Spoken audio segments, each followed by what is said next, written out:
Selamat datang Bapak dan Ibu di kanal Kisah Kehidupan Indah. Ibu mertuaku selalu menganggap dirinya orang berpendidikan, asli keturunan kota, sehingga sejak hari pertama aku melangkah masuk ke rumahnya sebagai menantu, dia tidak pernah sekalipun memandangku dengan tatapan hangat. Namaku Tari, lahir di sebuah desa kecil yang miskin di daerah Jawa Tengah. Keluargaku tidak memiliki apa-apa selain lahan sawah dan kasih sayang yang berlimpah. Ayah dan ibuku hidup sederhana, tulus, dan sama sekali tidak tahu menahu tentang tipu daya atau perhitungan duniawi. Hari ketika aku memberitahu mereka bahwa aku akan menikah dengan pria di Jakarta, orang tuaku merasa senang sekaligus cemas. Senang karena putri mereka mendapatkan suami yang baik, cemas karena takut putri mereka yang jauh dari rumah akan ditindas orang. Suamiku, Budi, adalah pria yang lembut dan tenang. Kami saling mengenal saat bekerja di perusahaan yang sama, lalu memutuskan untuk menikah setelah 2 tahun berpacaran. Aku mengira kehidupan setelah ini akan berjalan damai, tetapi aku salah besar. Benar-benar salah. Ibu mertuaku, Ibu Ratna, adalah wanita yang cerewet dan penuh prasangka. Dia dulu pernah mengajar di sebuah sekolah menengah pertama, dan meski sudah lama pensiun, dia selalu bertingkah seolah paling memahami kehidupan dan karakter orang. Dia sering berkata kepadaku, mengajar anak-anak itu mudah, mendidik menantu baru yang sulit. Kamu harus tahu diri agar rumah ini bisa tenang. Aku tinggal di rumah 2 lantai bersama suamiku. Rumah ini dibeli dari hasil patungan uang kedua belah pihak keluarga. Sebagian besar memang dari pihak keluarga laki-laki, tetapi keluarga besarku di desa juga berusaha keras menyumbang sebagian kecil uang agar aku memiliki harga diri saat melangkah masuk sebagai menantu. Namun, Ibu Ratna selalu bercerita kepada para tetangga, rumah ini dibeli pakai uangku dan uang anakku, pihak perempuan tidak menyumbang sepeser pun. Dia datang ke sini hanya menumpang hidup yang enak. Kata-kata ketus itu kudengar dan kusimpan di dalam hati karena aku tidak ingin memperbesar masalah, tidak ingin membuat suamiku serba salah. Namun, semakin aku mengalah, dia justru semakin melunjak.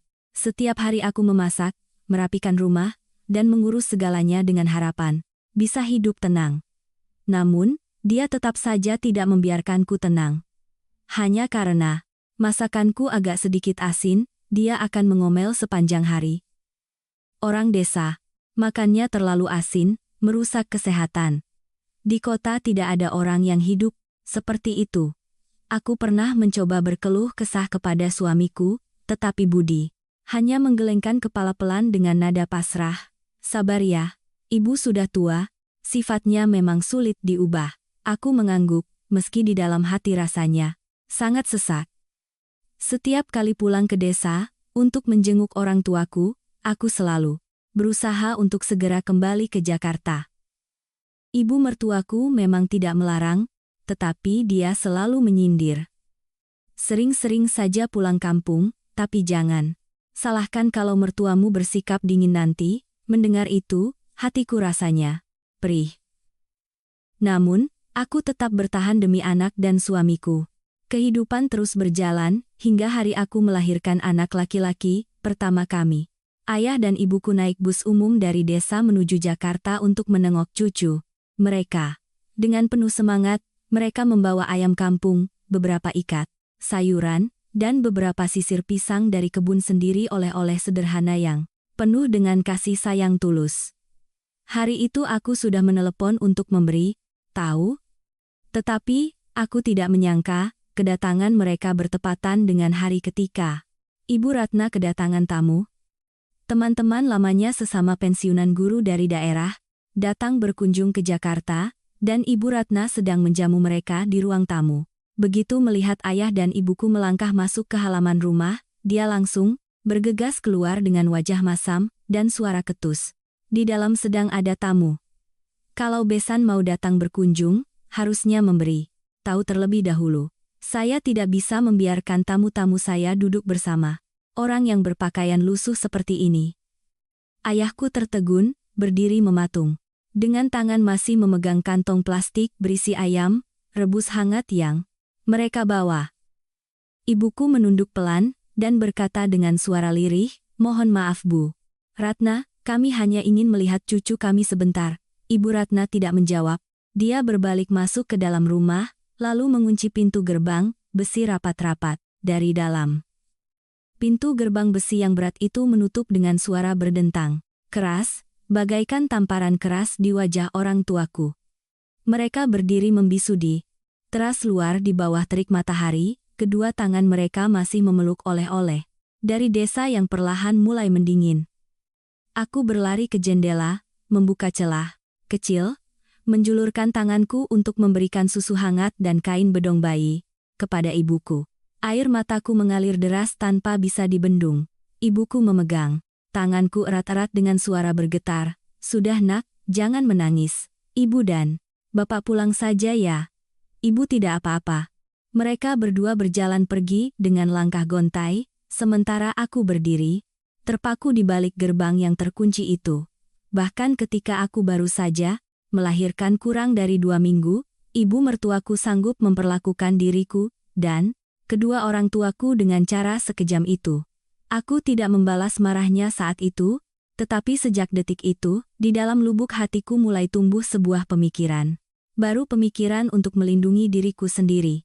Sejak hari itu, aku tidak pernah lagi mengizinkan orang tuaku datang berkunjung ke Jakarta. Bukan karena aku malu kepada suamiku, melainkan karena aku merasa takut.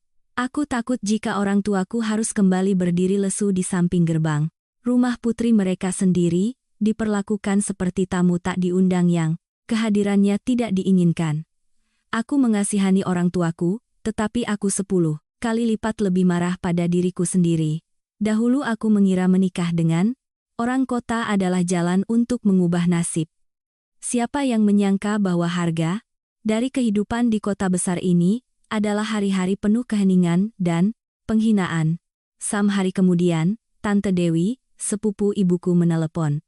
Dia mendengar cerita itu dari ayah dan ibuku yang baru pulang ke desa. Dengan nada penuh amarah dia berkata, "Mertuamu itu benar-benar keterlaluan.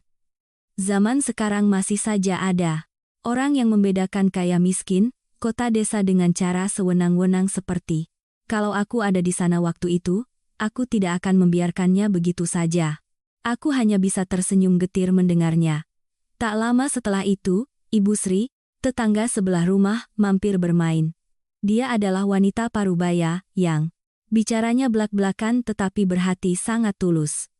Belum sempat meminum air yang kusuguhkan, dia langsung berbisik, "Tari, kejadian tempo hari itu tidak benar. Orang tuamu datang jauh-jauh untuk menengok cucu mereka sendiri tapi diusir. Begitu saja, itu sangat keterlaluan.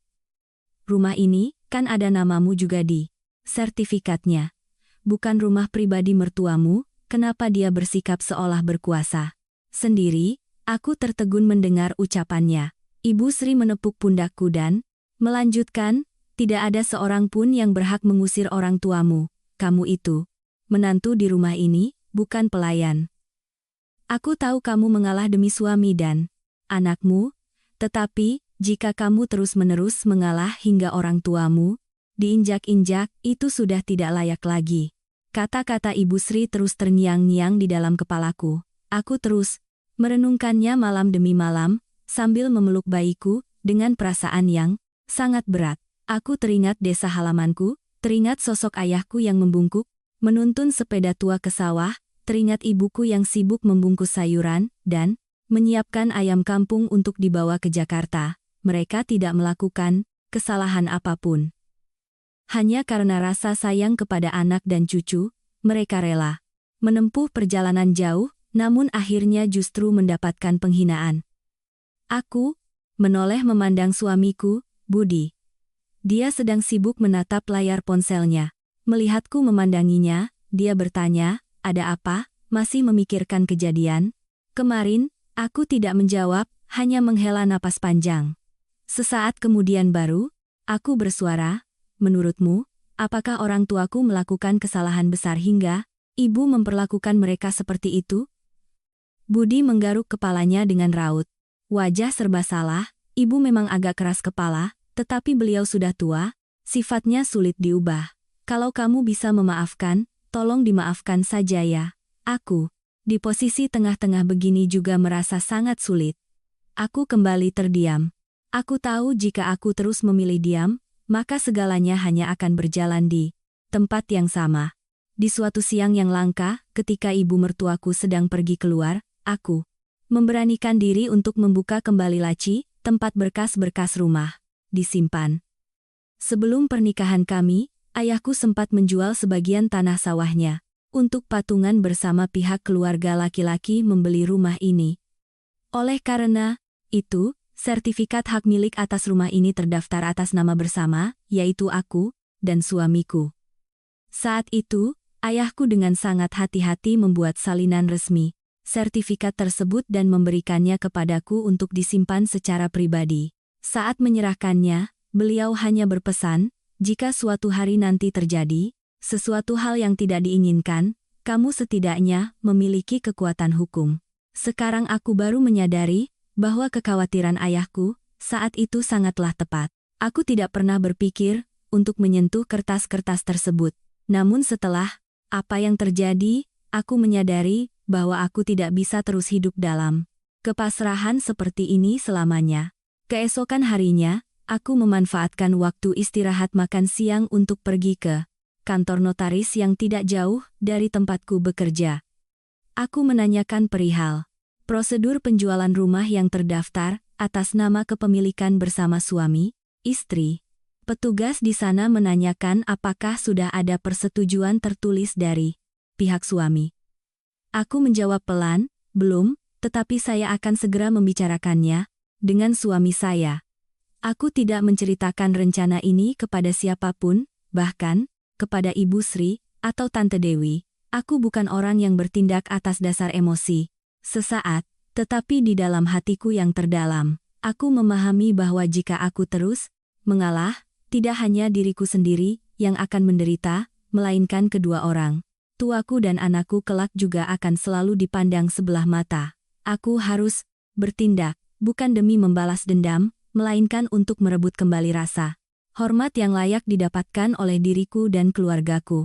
Sejak hari ketika aku mulai mencari tahu secara diam-diam mengenai prosedur penjualan rumah, aku mulai memandang segala sudut di dalam rumah ini dengan cara yang berbeda. Setiap sudut dinding, setiap anak tangga, dan setiap celah jendela adalah saksi bisu dari upayaku yang keras untuk selalu menjaga perdamaian dan kerukunan keluarga. Namun, semakin aku memikirkannya, semakin aku menyadari bahwa aku telah mengabaikan diriku sendiri terlalu lama. Ibu mertuaku tetap tidak berubah.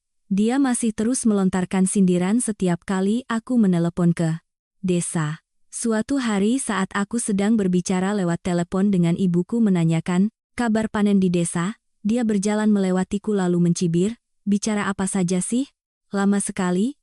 Apa di sana tidak ada pekerjaan lain sampai harus menelepon? Sepanjang hari, mendengar itu, perasaanku rasanya kebas.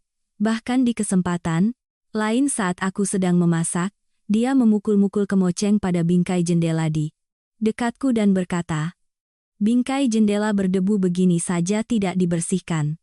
Di rumah saja tidak bisa melakukan satu pun pekerjaan dengan benar. Saat itu aku sedang menggendong anakku, belum sempat membersihkannya, tetapi aku langsung dimarahi seolah-olah aku adalah orang yang menumpang hidup secara cuma-cuma di sana. Aku tidak membalas ucapannya, hanya menundukkan kepala dan melanjutkan masakanku, tetapi di dalam hati, kesabaranku sudah benar-benar habis. Suamiku juga tetap sama, selalu memilih diam dan membiarkan ketegangan terjadi di antara kami tanpa pernah menengahi. Terkadang aku bertanya-tanya di dalam hati, apakah dia masih melihatku sebagai istri yang dulu dicintainya, ataukah aku hanya dianggap sebagai pengurus rumah tangga yang bertugas merawat anak dan melayani ibunya yang sudah tua. Suatu sore saat aku sedang menidurkan anakku, samar saras aku mendengar suara ibu mertuaku sedang berbicara dengan seseorang lewat telepon di ruang tamu. Dia berbicara dengan volume suara yang cukup keras dan nada yang penuh kebanggaan, Menantuku itu memang wajahnya lumayan manis, tetapi asalnya dari desa asli, jadi harus kudidik dari awal dengan keras. Keluarga besarnya itu, kalau berkunjung ke Jakarta, berpakaian seperti orang yang mau pergi ke sawah, memalukan sekali melihatnya. Mendengar ucapan itu, punggungku terasa dingin, seketika. Ternyata di dalam pandangannya, kedua orang tuaku bahkan dianggap lebih rendah daripada orang asing yang lewat di jalan. Segala bentuk kepatuhan dan kesabaran yang kutunjukkan selama ini rupanya hanya dibalas dengan pandangan rendah dari orang yang seharusnya menjadi keluarga besar. Keesokan malamnya, aku membawa anakku bermain ke rumah Ibu Sri agar dia bisa bermain bersama cucunya. Di sela-sela waktu bermain anak-anak, Ibu Sri mengajakku duduk di teras luar dan bertanya dengan suara perlahan, "Tari, Tempo, hari kamu sempat bertanya tentang berkas rumah ya? Apa kamu punya rencana tertentu?" Aku mengangguk pelan.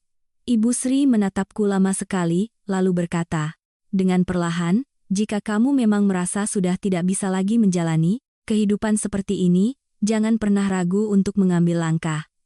Aku tahu, urusan rumah tangga itu sangat rumit, tetapi kamu juga harus memikirkan masa depan anakmu dan ketenangan orang tuamu di desa. Kalau kamu terus mengalah tanpa batas, orang-orang akan mengira kamu takut, bukan karena kamu berhati baik." Aku memandangi wajahnya dengan mata yang mulai berkaca-kaca. Perkataannya bagaikan membuka simpul-simpul kebuntuan yang selama ini mengikat pikiranku. Aku menyadari sudah saatnya aku berhenti hidup dengan prinsip menyenangkan semua orang sementara mengorbankan diri sendiri. Keesokan harinya, aku diam-diam menghubungi seorang teman lama dari masa SMA, yang kini bekerja sebagai agen properti. Aku hanya menyampaikan pesan singkat, bahwa aku ingin menaksir nilai jual rumah ini secara tertutup tanpa diketahui oleh anggota keluarga lain. Temanku memahami maksudku, dan meminta kami bertemu di kantornya keesokan harinya. Aku menggunakan alasan membawa anak ke klinik, untuk pergi menemuinya secara diam-diam. Setelah memeriksa kelengkapan berkas rumah yang kubawa, temanku terkejut dan berkata, rumah ini berada di lokasi yang sangat strategis, jalannya lebar, dan surat-suratnya lengkap. Jika kamu dan suamimu bersedia menandatangani berkasnya bersama, rumah ini bisa terjual dengan sangat cepat dan harganya pun cukup tinggi. Aku mengangguk pelan. Meski di dalam hati masih ada sedikit keraguan, aku tahu bahwa aku sedang melangkah maju, menuju keputusan besar yang akan mengubah segalanya. Sesampainya di rumah, aku tidak mengucapkan sepatah kata pun. Ibu mertuaku yang belum mengetahui apa-apa, masih duduk santai menonton televisi sambil mengupas buah nangka. Sesekali dia masih mengeluh, buah nangka ini hambar sekali, membeli buah saja tidak bisa memilih yang bagus. Aku hanya tersenyum tipis lalu menuntun anakku masuk ke dalam kamar. Namun, pikiranku saat itu sudah tidak lagi tertuju pada rasa buah nangka yang hambar itu. Aku sedang mempersiapkan sebuah rencana yang tidak akan pernah dia duga sebelumnya. Ibu mertuaku baru saja pulang setelah menginap 2 hari di rumah kerabatnya untuk menghadiri acara syukuran. Dia pulang dengan membawa kantong berisi buah-buahan, sambil memamerkan kepadaku betapa kayanya keluarga besan dari kerabatnya itu, lalu tidak lupa menyelipkan kalimat sindiran, tidak semua orang beruntung memiliki besan yang terhormat. Ada orang yang seumur hidupnya hanya tahu membawa hasil bumi dari desa, tanpa tahu rasa malu. Aku hanya tersenyum tipis tanpa membalas ucapannya. Jika dulu aku akan merasa sangat terluka mendengar kalimat seperti itu, sekarang perasaanku sudah sepenuhnya kebas. Aku hanya merasa kasihan padanya, seseorang yang begitu membanggakan martabat orang lain di luar sana, sementara di dalam rumahnya sendiri hanya tahu menginjak-injak menantunya. Sore harinya, setelah menyajikan makan malam lebih awal, aku menghampiri Budi, yang baru pulang kerja dan bertanya dengan tenang mengenai hal yang kutanyakan. Beberapa waktu lalu, apakah kamu sudah memikirkannya lagi? Budi menggaruk kepalanya dengan raut wajah yang sangat bimbang. Aku sudah memikirkannya. Sebenarnya jika kukatakan aku tidak lelah dengan keadaan ini, itu bohong. Tetapi, bagaimana dengan ibu? Jika kita menjual rumah ini, di mana ibu akan tinggal? Aku menatap matanya secara langsung, dan berkata dengan nada yang sangat tenang, aku tidak pernah melarang ibu untuk tinggal bersama kita, tetapi tinggal bersama, bukan berarti aku harus selalu diam dan menerima segala bentuk penghinaan selamanya. Aku pernah mengatakannya padamu, jika ibu tulus menerimaku sebagai anak, aku akan berbakti dengan sepenuh jiwa raga. Namun, ibu sama sekali tidak menghargaiku, bahkan memandang rendah orang tuaku yang melahirkanku. Lalu, atas dasar apa aku harus terus bertahan hidup berdampingan dengannya? Budi tidak mampu menjawab pertanyaan itu. Dia mengetahui dengan jelas bahwa apa yang kukatakan adalah kebenaran yang nyata. Setiap kali ibunya memaki diriku, setiap kali ibunya dengan sengaja mempermalukan kedua orang tuaku, dia mengetahui semuanya, namun selalu memilih untuk menutup mata dan telinga. Malam harinya, sebuah pesan singkat dari suamiku masuk ke ponselku, jika kamu memang sudah bulat dengan keputusan ini, aku setuju. Membaca pesan itu, ada perasaan lega yang bercampur dengan rasa sedih di dalam dadaku. Bagaimanapun juga, Ibu Ratna adalah ibu kandung yang telah merawatnya, tetapi aku juga tidak bisa membiarkan hatiku terus-menerus terkikis oleh luka yang sama setiap hari. Keesokan paginya, aku segera menjadwalkan pertemuan kembali dengan pihak agen properti dan calon pembeli untuk menandatangani berkas tanda jadi pembayaran uang muka. Segala proses administrasi berjalan dengan sangat cepat dan lancar. Karena kelengkapan surat-surat rumah kami yang sah dan kesepakatan dari kedua belah pihak pemilik sah. Aku hanya mengajukan satu syarat khusus kepada pihak pembeli, yaitu setelah proses serah terima rumah selesai, mohon agar tidak menyebarkan informasi mengenai siapa yang mengajukan penjualan rumah ini kepada orang lain. Cukup sampaikan bahwa keluarga kami pindah karena alasan pribadi. Pihak pembeli pun menyetujui syarat tersebut. Aku menerima pembayaran uang muka, pertama yang nilainya tidak terlalu besar, tetapi cukup sebagai modal awal untuk mempersiapkan langkah berikutnya. Aku mulai mengemasi barang-barang pribadi, milikku dan anakku secara bertahap, dan diam-diam, tanpa menyentuh satu pun barang milik ibu mertuaku. Aku tahu dia sama sekali tidak menaruh kecurigaan apapun. Di matanya, aku akan selalu menjadi sosok menantu penurut yang tidak akan pernah berani bersuara, seorang wanita pasrah yang bisa dia perlakukan semaunya. Malam itu, dia memanggilku ke kamarnya, dan menunjuk ke arah kotak perhiasan di atas meja. Besok ada tetangga kita yang mau meminjam sedikit emas pernikahanmu, tolong ambilkan untuk ibu sekarang, besok akan segera dikembalikan. Aku memandangnya dan bertanya dengan tenang, emas itu adalah hadiah pernikahan kami berdua, jika ibu berniat meminjamkannya kepada orang lain, bukankah seharusnya ibu membicarakannya denganku terlebih dahulu? Wajah Ibu Ratna langsung memerah, menahan marah. Kenapa sekarang kamu mulai berani membantah dan hitung-hitungan denganku? Aku ini ibu mertuamu, sudah seharusnya kamu patuh pada perkataanku. Aku mengangguk pelan. Saya tidak pernah bermaksud tidak patuh, tetapi patuh bukan berarti membiarkan ibu menentukan segala hal sesuka hati, terutama mengenai barang-barang yang menjadi hak milik pribadi kami sebagai suami istri. Dia menatapku dengan mata melotot tajam. Mungkin itu adalah kali pertama baginya menyadari bahwa aku bukan lagi menantu lemah yang selalu menuruti setiap perkataannya tanpa membantah. Aku segera berbalik dan melangkah pergi dari kamarnya, bukan karena merasa kalah atau menang, melainkan karena aku tahu bahwa berdebat dengan orang yang memiliki watak keras seperti dia hanya akan membuang energi secara sia-sia. Aku harus menyimpan tenagaku untuk menghadapi langkah besar berikutnya. Hari penandatanganan akta jual beli resmi telah dijadwalkan pada minggu depan. Segala persiapan kini telah mendekati tahap akhir. Aku melangkah dengan tenang namun penuh keyakinan. Aku memilih diam, tetapi diamku bukan lagi karena kepasrahan. Aku telah menunggu cukup lama agar keadaan bisa berubah dengan sendirinya. namun kini aku memilih untuk mengubah jalannya. Kehidupanku sendiri, aku tidak pernah mengira akan melangkah masuk ke kantor notaris dengan perasaan yang begitu tenang. Seluruh berkas administrasi telah dipersiapkan dengan sangat teliti, dan jadwal penandatanganan akta resmi telah ditetapkan pada hari Jumat, minggu depan.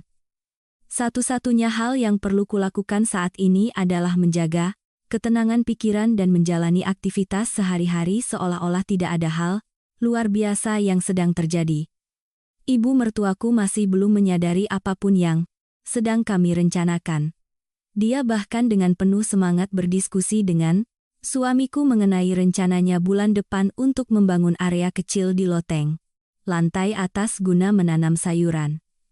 Mendengar obrolan itu, aku hanya bisa memilih diam. Dia masih mengira bahwa rumah ini akan selamanya menjadi tempat di mana dia bisa mengatur segala hal dan mendapatkan apapun yang dia inginkan.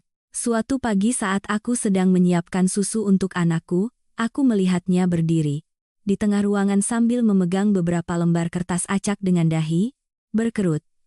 Dia membolak-balik kertas tersebut lalu memanggil suamiku dengan suara lantang.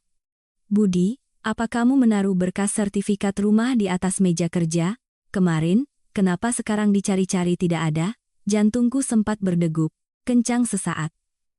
Kemungkinan besar dia melihat salinan sertifikat rumah yang kubawa sebelumnya untuk keperluan legalisir, namun lupa ku kembalikan ke tempat semula secara rapi. Budi turun dari lantai atas dengan wajah yang masih mengantuk. "Tidak. Aku tidak pernah menyentuh berkas-berkas penting itu kemarin." Ibu Ratna segera beralih menatapku dengan nada suara yang meninggi. "Lalu kamu, apa kamu ada mengambil berkas itu?" Aku ingat persis kemarin melihat ada beberapa lembar dokumen di dalam laci meja, tapi sekarang semuanya hilang. Aku menjawab dengan nada tenang, "Saya membawa salinan berkas tersebut untuk difotokopi sebagai arsip pribadi. Karena dulu orang tua saya yang menyerahkannya kepada saya untuk disimpan, jadi jika ibu membutuhkannya, saya akan meletakkannya kembali di meja kamar." Dia mendengus kesal. Dokumen tanah dan rumah itu tidak boleh dibawa Marian secara bebas. Urusan penting seperti ini, biarkan laki-laki saja yang mengurus, perempuan tidak perlu ikut campur, karena hanya akan membuat segalanya menjadi rumit. Aku memilih untuk tidak menanggapi ucapannya lagi. Di matanya, meskipun namaku tertera jelas di sertifikat rumah, aku tetap tidak memiliki hak suara apapun sebagai seorang menantu perempuan. Namun kenyataan yang sesungguhnya sangat jauh berbeda, dan kenyataan itu akan segera harus dia hadapi dalam waktu dekat. 2 hari kemudian, temanku dari agen properti menelepon untuk mengabarkan bahwa pihak pembeli meminta agar proses transaksi penandatanganan akta dipercepat 1 hari dari jadwal semula. Mereka harus segera pergi ke luar negeri dalam waktu dekat untuk perjalanan bisnis jangka panjang dan ingin menyelesaikan seluruh urusan administrasi rumah pada minggu ini. Aku segera menghubungi Budi dan bertanya, "Jika lusa kita memiliki waktu luang, apakah kita bisa pergi ke kantor notaris bersama untuk menandatangani akta penjualan rumah?" Suamiku terdengar ragu sejenak. "Secepat itu? Apakah ibu sudah mengetahui hal ini?" Aku menjawab dengan tenang, "Keputusan ini bukan lagi hal yang perlu dimintakan izin, melainkan kesepakatan bersama yang telah kita ambil sebagai suami istri. Mengenai ibu tahu atau belum, itu hanya masalah waktu saja." Budi menghela napas panjang lalu terdiam.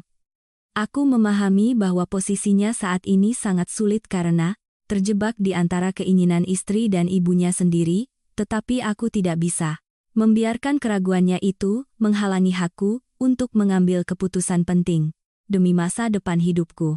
Malam harinya, aku duduk menuliskan seluruh rincian estimasi biaya pengeluaran. Setelah proses penjualan rumah selesai, secara terperinci mulai dari biaya sewa tempat tinggal baru, biaya pendidikan anak, hingga biaya hidup sehari-hari untuk 3 bulan pertama. Segala rencana tersusun dengan sangat jelas dan teratur. Aku belum pernah merasa seaktif dan semandiri ini sepanjang hidupku. Aku berencana untuk menyewa sebuah unit apartemen kecil yang letaknya tidak jauh dari kantor tempatku bekerja, lalu mendaftarkan anakku ke sekolah taman kanak-kanak yang menyediakan fasilitas penitipan anak hingga sore hari di sekitar area perumahan baru tersebut. Sore harinya setelah menjemput anak, kami bisa memasak dan merapikan tempat tinggal kami bersama dengan sederhana, namun penuh kedamaian. Kehidupan baru tersebut mungkin tidak akan bergelimang kemewahan materi, tetapi aku yakin tidak akan ada lagi kalimat sindiran yang menyakitkan atau tatapan mata yang merendahkan setiap harinya. Keesokan paginya, ketika aku sedang merapikan beberapa barang pribadi ke dalam tas kecil untuk dipindahkan secara bertahap, ibu mertuaku tiba-tiba membuka pintu kamarku tanpa mengetuk terlebih dahulu. Dia memandang sekeliling kamar dengan tatapan menyelidik lalu bertanya, "Kenapa kamu merapikan barang-barangmu seperti itu?" Aku berbalik menghadapnya dan menjawab dengan tenang, "Saya sedang bersiap-siap untuk pindah ke tempat tinggal baru. Setelah proses penjualan rumah selesai, saya dan anak saya akan pindah terlebih dahulu agar bisa menyesuaikan diri dengan lingkungan yang baru." Dia langsung mematung di tempatnya berdiri dengan wajah yang memucat menahan amarah. "Pindah? Memangnya siapa yang mengizinkanmu menjual rumah ini? Rumah bertingkat ini adalah milikku dan anak laki-lakiku. Siapa yang memberikanmu hak untuk bertindak lancang seperti ini?" Aku menatap matanya secara langsung dengan penuh keyakinan. "Sertifikat rumah ini terdaftar atas nama kepemilikan bersama, jadi saya memiliki hak penuh secara hukum. Seluruh proses administrasi penjualan ini sah dan saya sudah mendiskusikannya serta mendapat persetujuan dari Mas Budi sebelum melangkah." Dia seolah tidak mempercayai apa yang baru saja didengarnya. Dia melangkah mundur satu langkah lalu menunjuk wajahku dengan jari bergetar, "Kamu benar-benar keterlaluan, berani sekali bertindak di belakangku seperti ini. Aku sudah menampungmu tinggal di sini selama bertahun-tahun, dan sekarang ini balasan yang kuterima darimu?" Aku menyahut, "Saya tidak pernah menumpang hidup di sini secara cuma-cuma dari ibu. Saya bekerja keras untuk menafkahi diri saya sendiri. Ibu boleh saja tidak menyukai kehadiran saya di rumah ini, tetapi ibu tidak berhak untuk menghalangi jalan saya dalam melindungi harga diri saya. Ketika ibu bersikap keras kepada saya masih bisa bersabar dan mengalah, tetapi ketika ibu memperlakukan kedua orang tua kandung saya dengan cara yang sangat merendahkan, saya tidak bisa lagi memilih untuk diam." Dia terdiam, membisu, tidak mampu melontarkan kata-kata balasan sedikit pun. Itu adalah kali pertama baginya melihat sosok menantu yang biasanya selalu menunduk pasrah kini berani menatapnya secara langsung dan menyuarakan kebenaran dengan tegas. Pertemuan pertama yang penuh ketegangan telah terjadi, namun ini barulah awal dari segalanya. Sejak hari terjadinya ketegangan di dalam kamar itu, suasana di dalam rumah terasa sangat sunyi bagaikan membeku. Ibu mertuaku tidak lagi melontarkan omelan keras seperti biasanya, namun tatapan matanya saat memandangku terasa jauh lebih dingin dari biasanya. Dia berjalan dengan langkah perlahan di sekitar rumah, sambil selalu mengawasi setiap pergerakanku dengan cermat, seolah-olah aku adalah sosok asing yang telah menghancurkan kebahagiaan hidupnya. Keesokan paginya, dia memanggil suamiku masuk ke dalam kamarnya dan mengunci pintu rapat-rapat. Aku tidak dapat mendengar dengan jelas apa saja yang mereka bicarakan, namun aku bisa memperkirakan bahwa dia sedang berusaha keras membujuk suamiku untuk membatalkan proses penjualan rumah tersebut. Beberapa saat kemudian, Budi keluar dari kamar ibunya dengan mata yang tampak kemerahan, lalu melangkah turun ke lantai bawah tanpa mengucapkan sepatah kata pun. Beban berat yang dirasakannya karena terjebak di tengah perselisihan ini, tetapi kali ini aku tidak akan pernah melangkah mundur lagi. Siang harinya, saat aku menjemput anakku pulang sekolah, aku bertemu dengan Ibu Sri yang sedang berdiri di depan rumahnya. Begitu melihatku, dia segera mendekat dan berbisik dengan nada cemas, "Tari, tadi kulihat Ibu Ratna pergi ke pasar, sambil bercerita kepada ibu-ibu di sana, bahwa kamu diam-diam menjual rumah tanpa sepengetahuan suamimu. Dia bahkan menyebutmu sebagai menantu yang durhaka dan tidak tahu terima kasih. Aku hanya tersenyum tipis mendengarnya. Ibu Sri tidak perlu merasa cemas mengenai hal itu. Biarkan saja orang-orang mempercayai apa yang ingin mereka dengar. Kebenaran yang sesungguhnya hanya Tuhan yang tahu. Ibu Sri menghela napas panjang. Aku hanya merasa cemas jika dia melakukan tindakan nekat. Tempo hari dia bahkan sempat memarahi orang tuamu di depan gerbang rumah. Sekarang saat posisinya terdesak, aku takut dia akan bertindak di luar kendali. Aku mengangguk pelan mengisyaratkan bahwa aku mengerti kekhawatirannya, tetapi aku juga menyadari bahwa saat ini aku tidak boleh membiarkan perasaanku menjadi goyah. Semakin aku mengalah, maka aku akan semakin tenggelam dalam penderitaan yang sama. Sore harinya, sesuai dengan jadwal yang telah disepakati bersama, aku dan suamiku pergi ke kantor notaris untuk menandatangani akta penjualan rumah secara resmi. Seluruh proses penandatanganan berjalan dengan sangat tertib tanpa ada kendala berarti. Ketika ujung pena milikku selesai menggoreskan tanda tangan, pada lembar terakhir dokumen tersebut, aku merasakan seolah-olah ada ikatan tak kasat mata yang selama ini membelenggu hidupku kini telah terputus sepenuhnya. Sepanjang perjalanan pulang ke rumah, aku tidak mengucapkan sepatah kata pun kepada Budi, begitupun dengannya, yang memilih untuk tetap diam. Kami berdua terasa bagaikan dua orang asing yang sedang berjalan berdampingan menuju persimpangan jalan baru, di mana masing-masing dari kami harus menghadapi pilihan hidup yang telah kami tentukan sendiri. Sesampainya di rumah, aku melanjutkan proses mengemasi sisa barang-barang pribadiku ke dalam beberapa kardus besar. Ibu mertuaku yang melihat kegiatanku, itu duduk di tengah ruang tamu, dengan wajah yang memerah, karena menahan amarah yang teramat sangat. Dia berteriak dengan suara melengking, "Kamu benar-benar berniat pergi dari sini? Setelah menjual rumah ini, sekarang kamu berniat membiarkan ibu mertuamu diusir keluar begitu saja oleh pemilik baru?" Aku menghentikan aktivitasku sejenak dan menjawab dengan tenang. "Saya tidak pernah bermaksud mengusir siapapun dari sini, saya hanya memilih untuk tidak lagi melanjutkan hidup di dalam lingkungan yang penuh dengan kebencian dan rasa tidak hormat." Dia menjerit dengan nada histeris, "Aku sudah tinggal di rumah ini selama bertahun-tahun, dan sekarang aku harus menanggung rasa malu yang teramat sangat karena perbuatan menantuku sendiri. Kamu ingin melihatku menggelandang di jalanan agar seluruh tetangga di sekitar sini menertawakanku?" Aku menyahut dengan nada bicara yang tetap tenang. "Jika ibu merasa malu dengan keadaan ini, saya mohon ibu mengingat kembali apa yang telah ibu lakukan kepada kedua orang tua kandung saya tempo hari. Mereka juga pernah berdiri membisu di luar gerbang rumah ini, diusir dengan cara yang sangat tidak terhormat persis seperti apa yang kini sedang ibu cemaskan akan terjadi pada diri ibu."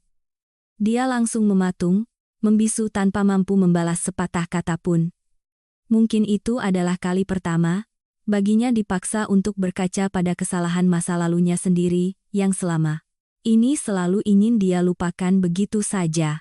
Menjelang malam, Budi masuk ke dalam kamar dan bertanya kepadaku, "Apakah kamu bahkan pindah lusa?" Aku mengangguk mantap. Aku sudah menyewa sebuah kamar kontrakan sederhana untuk tempat tinggal sementara waktu selama beberapa bulan ke depan, sembari menunggu proses pendaftaran sekolah baru anak kita selesai. Budi duduk di sampingku dan terdiam cukup lama sebelum akhirnya bersuara, "Ibu tidak memiliki tempat tinggal lain untuk dituju sekarang. Aku berencana untuk menyewakan sebuah kamar kos kecil yang terletak di dekat area pasar untuk tempat tinggal sementara bagi ibu, tetapi..." Aku segera memotong kalimatnya dengan lembut. "Aku tidak akan pernah menghalangi keputusanmu untuk merawat ibumu, hanya saja aku sudah tidak sanggup lagi untuk tinggal bersama di bawah satu atap yang sama dengannya. Tenagaku sudah habis untuk menghadapi segala bentuk makian terhadap orang tuaku, sikap meremehkan diriku, serta kekhawatiran akan pengaruh buruk dari sikapnya terhadap tumbuh kembang anak Budi mengangguk perlahan menandakan bahwa dia memahami keputusanku, dan kami tidak perlu lagi memperpanjang obrolan malam itu, karena segalanya kini telah menjadi sangat jelas bagi kami berdua. Malam itu, aku memeluk anakku erat-erat dalam tidurku, dengan perasaan yang bercampur aduk. Dari luar kamar, aku masih bisa mendengar suara ibu mertuaku, yang sibuk menelepon teman-teman dekatnya, dengan nada suara yang penuh dengan kesal. Dia benar-benar akan pindah lusa. Menantu tidak tahu diri itu benar-benar tega menjual rumah ini. Aku sudah menampungnya selama bertahun-tahun, tanpa meminta balasan apapun. Namun aku mengetahui dengan sangat pasti di dalam hatiku bahwa dia tidak pernah sekalipun mengeluarkan biaya untuk menafkahi hidupku selama ini.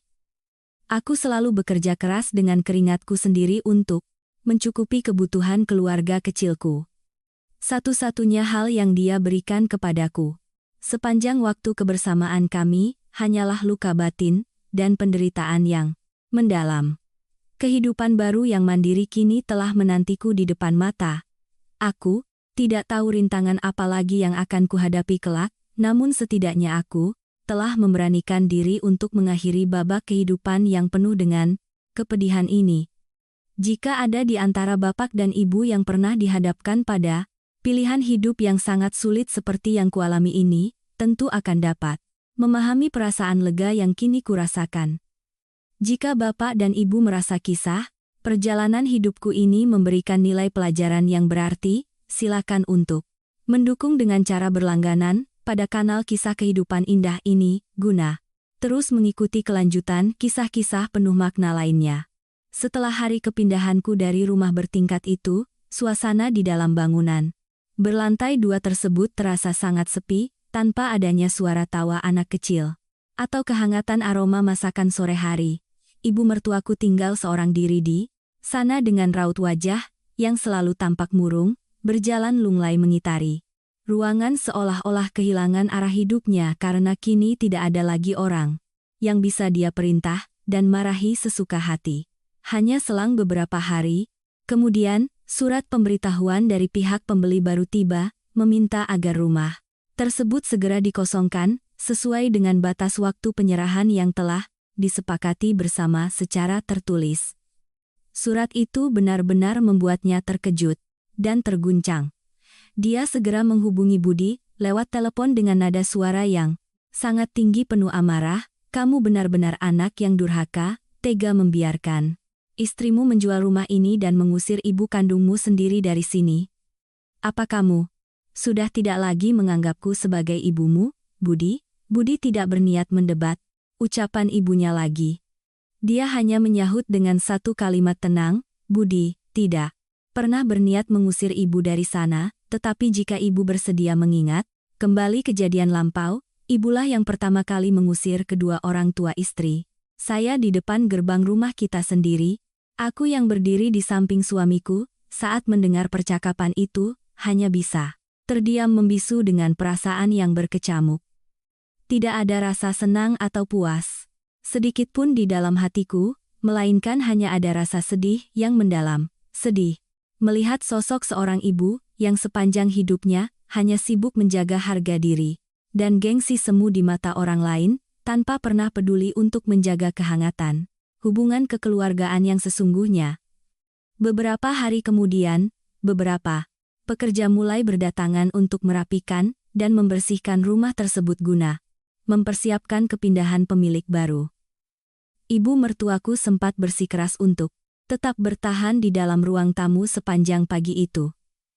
Namun karena tidak ada pilihan lain yang memungkinkan, Budi terpaksa meminta bantuan Paman Joko, adik kandung dari ibunya sendiri, untuk membujuk dan mengantarnya pindah menuju kamar kos kecil yang terletak di bawah area tangga dekat pasar, tidak jauh dari tempat tinggal Ibu Sri.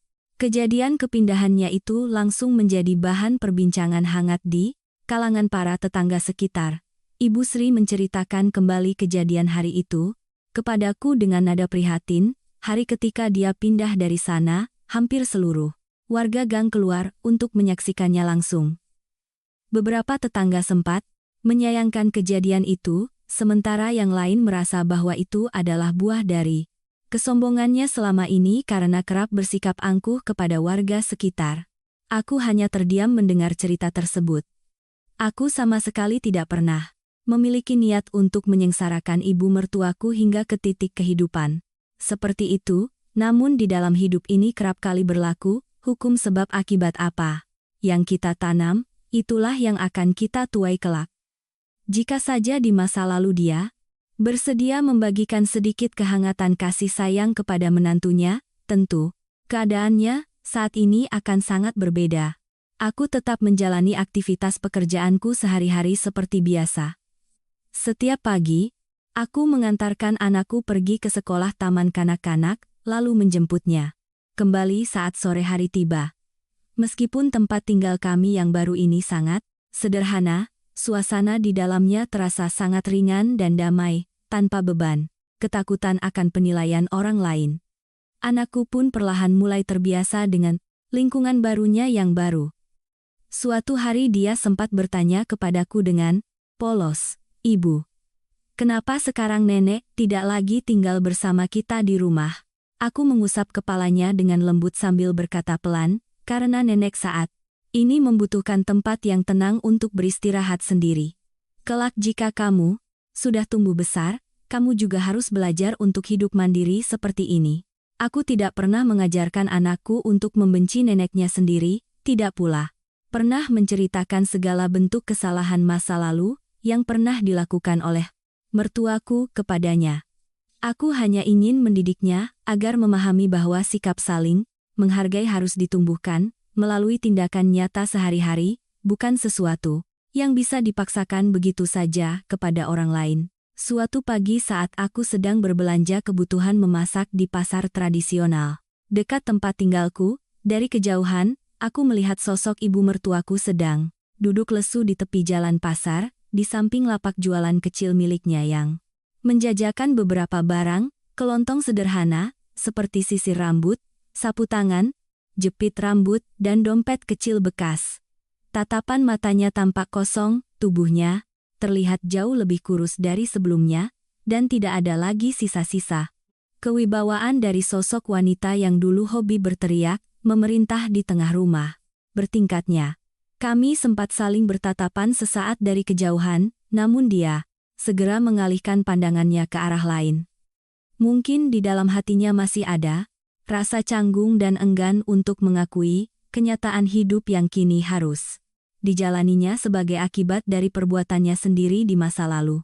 Malam harinya, Budi meneleponku untuk menanyakan pendapatku, jika di kemudian hari ibu kesulitan untuk mengurus dirinya sendiri di sana, apakah menurutmu kita bisa mempertimbangkan untuk membawanya kembali tinggal bersama kita? Aku menjawab dengan tenang, aku tidak pernah menaruh dendam kepada ibu, namun aku merasa khawatir jika kami tinggal bersama lagi di bawah satu atap yang sama, suasana penuh ketegangan seperti dulu akan kembali terulang.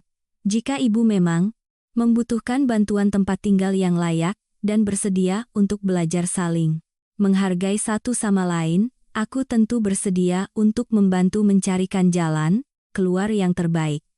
Budi terdiam cukup lama sebelum akhirnya menyahut pelan, "Aku mengerti, terima kasih banyak karena kamu tidak memilih untuk menaruh benci kepada ibu, dan terima kasih karena telah berani mempertahankan harga diri keluarga kita dengan cara yang baik." Aku menutup sambungan telepon malam itu dengan perasaan yang terasa sangat ringan. Aku menyadari bahwa keputusanku ini bukan tentang memenangkan perselisihan, melainkan tentang keberanian untuk mendahulukan ketenangan batin diri sendiri dan keluarga kecilku di atas segalanya. Setelah hari kepindahanku dari rumah bertingkat itu, ibu mertuaku memang sempat mencoba bertahan tinggal seorang diri di sana selama beberapa hari. Dia tidak terbiasa melakukan segala pekerjaan rumah tangga sendiri tanpa adanya orang lain yang bisa diperintah untuk menyiapkan makanan atau merapikan rumah. Rumah besar berlantai 2 itu mendadak terasa sangat lengang bagi seorang wanita paruh-baya yang terbiasa bersuara keras meremehkan orang lain. Ketika batas akhir waktu pengosongan rumah tiba, dia benar-benar terguncang karena menyadari bahwa berkas Perjanjian penjualan tersebut sah secara hukum dan tidak bisa dibatalkan begitu saja. Saat Budi menjemputnya lusa, untuk membantunya merapikan barang-barang pribadi miliknya, dia tampak sangat terguncang dan tidak lagi bersuara angkuh. Seperti biasanya, Paman Joko, adik kandung dari ibunya sendiri, ikut membantu, memindahkan barang-barangnya menuju kamar kos sederhana, berpembatas kayu yang terletak tidak jauh dari area pasar tradisional. Area kamar kos tersebut terasa cukup gerah dan kurang sirkulasi udara segar pada siang hari yang terik. Warga sekitar pasar yang mengetahui kepindahannya, banyak yang berkumpul untuk melihat proses pemindahan barang tersebut secara langsung. Beberapa tetangga lama yang mengenalnya menaruh simpati, namun sebagian besar merasa bahwa kejadian ini adalah teguran atas kesombongannya selama hidup bertetangga di lingkungan lama. Mereka hanya berselang 1 hari setelah kepindahannya ke kamar kos sederhana itu, aku menerima pesan singkat dari Ibu Sri yang mengabarkan bahwa Ibu Ratna mendadak pingsan di area pasar dan saat ini sedang dilarikan ke puskesmas terdekat. Saat membaca pesan tersebut, aku yang sedang memasak di dapur seketika terkejut, hingga sendok sayur di tanganku terlepas jatuh ke lantai. Tanpa berpikir panjang lagi, aku segera menitipkan anakku sejenak kepada pemilik kontrakan tempatku. Tinggal lalu bergegas pergi menuju puskesmas. Sesampainya di sana, aku melihat ibu mertuaku sedang terbaring lemah di atas ranjang. Perawatan dengan wajah yang tampak sangat pucat dan kedua tangannya terasa dingin saat ku sentuh. Dokter yang bertugas menjelaskan bahwa dia mengalami penurunan tekanan darah yang cukup drastis akibat kelelahan, berada di bawah terik matahari, dan melewatkan waktu. Makanya, aku segera mengambil handuk kecil yang telah dibasahi air hangat untuk mengusap keningnya perlahan. Tubuhnya terasa sangat rapuh saat kulihat dari dekat beberapa saat kemudian, dia perlahan membuka matanya, dan tampak terkejut saat menyadari kehadiranku di samping ranjangnya, namun dia segera mengalihkan pandangannya ke arah dinding tanpa mengucapkan sepatah kata pun. Aku tidak menaruh marah atas reaksinya tersebut.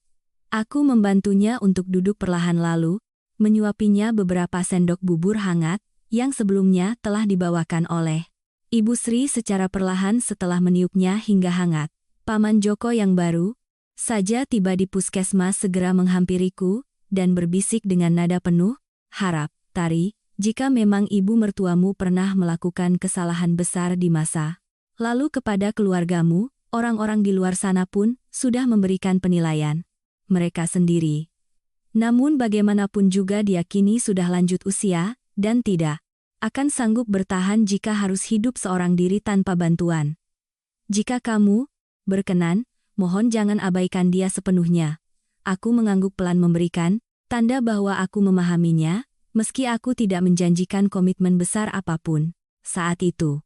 Namun di dalam lubuk hatiku, aku menyadari bahwa aku tidak akan pernah sampai hati untuk membiarkan orang tua telantar begitu saja, tanpa pertolongan. Keesokan harinya, aku berinisiatif untuk mencarikan dan menyewa sebuah kamar kos baru yang jauh lebih bersih, memiliki sirkulasi udara yang baik, serta letak yang tidak jauh dari tempat tinggal baruku untuk ditempati oleh Ibu Ratna. Aku juga menyewa jasa asisten rumah tangga harian untuk datang membantu memasak makanan sehat dan merapikan kamar kos tersebut setiap harinya, guna memastikan kebutuhannya tercukupi dengan baik. Budi tetap memberikan jatah uang bulanan untuk memenuhi kebutuhan hidup ibunya, sementara aku membantu mengelola segala persiapan teknis hariannya agar berjalan dengan tertib. Hari ketika proses pemindahan ke kamar kos baru tersebut selesai, aku menyerahkan anak kunci kamar tersebut langsung ke tangannya. Dia menerima anak kunci tersebut dengan tatapan mata yang tampak berkaca-kaca menahan haru, lalu menundukkan kepalanya perlahan, sambil berbisik sangat lirih, "Terima kasih." Sebuah ungkapan kata yang sangat sederhana, namun aku menyadari bahwa bagi sosok wanita dengan watak keras seperti dia, kata-kata tersebut mencerminkan sebuah perubahan besar yang terjadi di dalam sudut hatinya yang terdalam. Sore harinya saat aku sedang berbelanja sayuran segar di lapak pasar, tradisional. Aku tidak sengaja mendengar percakapan antara beberapa ibu penjual sayur yang sedang berbisik membicarakan keluarga kami. Kudengar Ibu Ratna sempat diusir oleh menantunya dari rumah lamanya dan hidup susah di pasar. Tetapi rupanya sekarang menantunya justru menyewakan kamar kos baru yang bersih, lengkap dengan asisten yang membantu merawatnya setiap hari. Ibu penjual yang lain menimpali, menantunya itu memang luar biasa baik, padahal dulu dia sering diperlakukan tidak adil, tetapi sekarang malah tetap peduli mengurus mertuanya. Dengan sangat layak, aku hanya tersenyum tipis mendengar percakapan mereka lalu, segera melangkah pergi dari area tersebut tanpa berniat ikut campur. Aku tidak pernah membutuhkan penilaian atau pujian dari orang lain atas apa yang kupilih untuk kulakukan di dalam hidupku. Aku hanya perlu memastikan bahwa segala keputusan yang kuambil didasarkan pada rasa hormat terhadap kemanusiaan dan harga diri pribadiku sendiri. Malam harinya, suamiku kembali bertanya lewat telepon, jika suatu hari nanti, ibu benar-benar menunjukkan perubahan sikap yang tulus, apakah kamu bersedia membuka pintu hati untuk kembali tinggal bersama? Aku menjawab dengan tenang, aku tidak pernah menaruh benci kepada ibu, aku hanya merasa khawatir jika kami memaksakan diri tinggal bersama terlalu cepat, gesekan-gesekan kecil di masa lalu akan kembali terulang dan merusak ketenangan yang telah kita bangun susah payah saat ini. Budi terdiam sejenak lalu menyahut, terima kasih banyak karena kamu tidak memilih untuk mengabaikan ibu di masa sulitnya, dan terima kasih karena telah membantu menjaga keutuhan martabat keluarga kita berdua. Aku menutup sambungan telepon dengan perasaan yang terasa sangat lapang dan damai di dalam dada. Aku menyadari bahwa dalam kehidupan ini, kita tidak selalu harus memenangkan setiap perdebatan untuk membuktikan siapa yang benar, melainkan keberanian untuk tetap berbuat baik di tengah luka adalah kemenangan sejati bagi kedamaian jiwa kita sendiri. Aku tidak pernah mengira bahwa suatu hari nanti aku akan kembali melewati area gang perumahan lama, tempat rumah bertingkat itu berdiri, bukan untuk menetap kembali di sana, melainkan hanya untuk mengantarkan anakku pergi mengikuti kegiatan kelas belajar tambahan di dekat area perumahan tersebut. Meskipun kami telah lama pindah dari lingkungan tersebut, setiap kali aku berjalan melewati jalanan gang itu, selalu ada perasaan tenang yang bercampur dengan sedikit kenangan masa lalu yang membekas di dalam ingatanku. Sore itu saat aku berjalan menjemput anakku pulang dari kelas belajarnya, anakku tiba-tiba menarik ujung bajuku perlahan sambil menunjuk ke arah ujung gang depan toko obat. Ibu, lihat, itu ada nenek di sana. Aku memandang ke arah yang ditunjuknya dan melihat sosok ibu mertuaku sedang duduk tenang di atas kursi plastik kecil di depan teras apotek sambil memeluk tas belanjaan kecil miliknya. Dia tidak lagi berjualan barang kelontong seperti dulu di pasar, melainkan hanya duduk tenang di sana, menunggu Paman Joko yang sedang menebus resep obat di dalam apotek. Aku sempat ragu untuk melangkah mendekat, namun anakku kembali menarik tanganku dengan penuh semangat. Ibu, ayo kita pergi menyapa nenek sebentar di sana. Setelah ragu beberapa saat, aku akhirnya mengangguk pelan menyetujui ajakannya. Mungkin memang sudah saatnya bagi kami untuk mencairkan keheningan panjang yang selama ini membatasi hubungan kekeluargaan kami. Aku menuntun anakku berjalan mendekati tempatnya duduk, begitu menyadari kehadiran kami berdua di dekatnya, ibu mertuaku tampak terkejut sesaat, lalu dia perlahan menganggukkan kepalanya dengan lembut dan menyapa kami dengan suara lirih, baru pulang sekolah ya? Anakku langsung menyahut dengan gembira, Nenek, hari ini aku mendapatkan nilai 10 di sekolah. Sebuah senyuman tulus yang sangat jarang terlihat di wajahnya kini, mengembang perlahan sebuah senyuman yang bebas dari rasa ketus atau keangkuhan masa lalu. Aku menatap matanya secara langsung, lalu menganggukkan kepala perlahan sebagai tanda hormat. Iya Bu, apa kabar? Sebuah kalimat sapaan yang sangat sederhana, namun kalimat itu telah kusimpan rapat di dalam hatiku selama berbulan-bulan lamanya. Dia tidak banyak memberikan tanggapan kata lagi, namun aku bisa merasakan bahwa tatapan matanya kini terasa jauh lebih lembut dari sebelum-sebelumnya. Tangannya yang tampak sedikit gemetar perlahan terangkat untuk mengusap kepala anakku, dengan penuh kasih sayang. Sudah tumbuh besar ya. Wajahnya sangat mirip dengan ayahnya saat kecil dulu.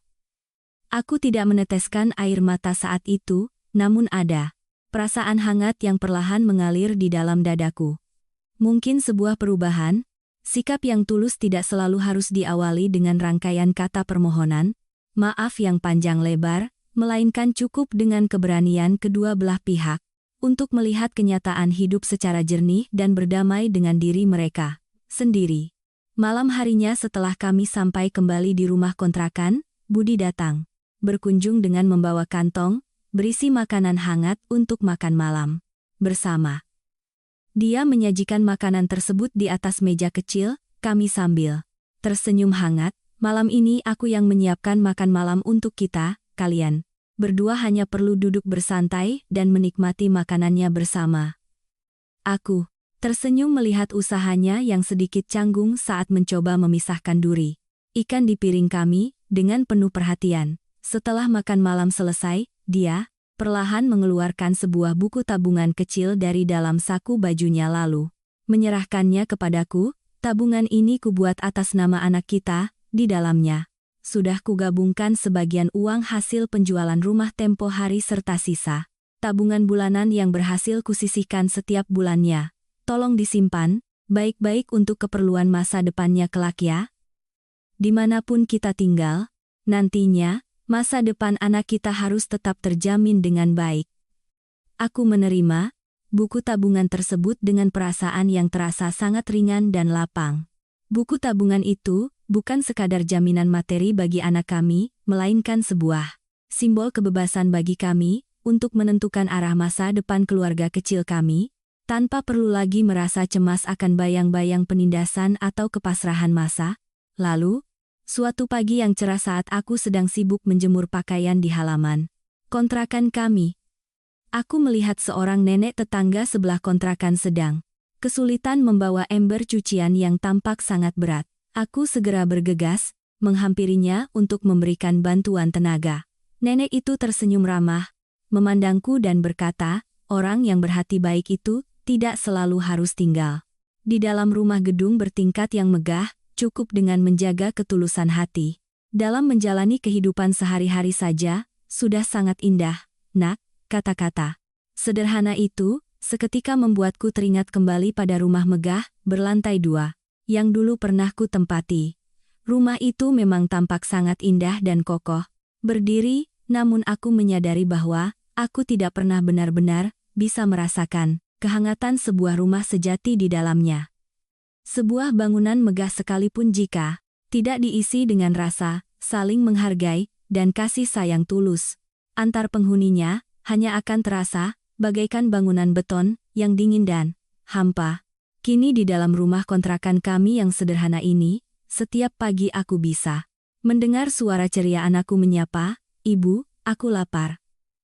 Setiap sore aku bisa duduk mendampinginya belajar dengan tenang, dan setiap malam kami bisa menikmati kehangatan hidangan makan malam bersama dengan penuh kedamaian. Bagiku segalanya kini terasa sudah sangat lengkap dan bermakna.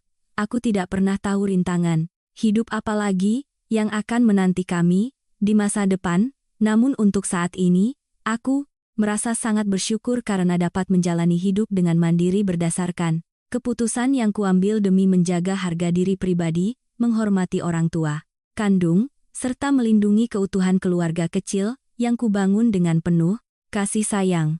Jika ada orang yang bertanya, apakah aku menyesali keputusan besar yang kuambil?